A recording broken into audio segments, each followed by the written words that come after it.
Como ben sabedes, Galiza sufriu este mes de agosto unha terrible vaga de lumes que son unha catástrofe ambiental, social e económica.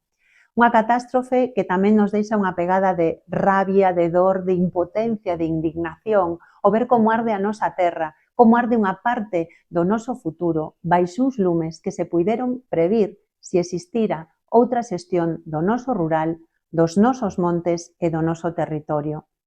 Este desastre non se debe repetir e iso implica que o Goberno da Xunta ten que asumir responsabilidades políticas.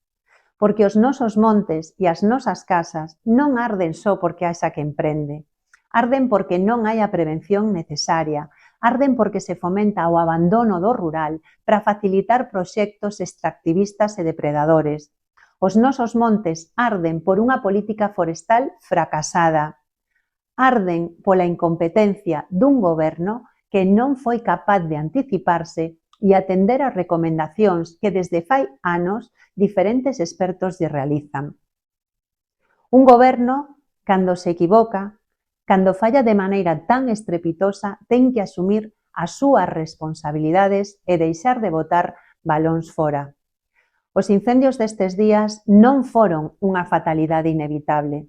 Foron o resultado dunha cadea de neglixencias, de falta de prevención, de abandono do rural, de falta de medios, de planificación errónea e dun goberno que se viu desbordado e superado e que intentou enganar os galegos e as galegas. Por iso, unha vez superado o peor desta crise, exiximos con firmeza e claridade a asunción de responsabilidades políticas. Exiximos a dimisión do máximo responsable da incompetencia que nos levou aquí, o señor Rueda, que perdeu toda a legitimidade para xestionar o que máis queremos, a nosa terra.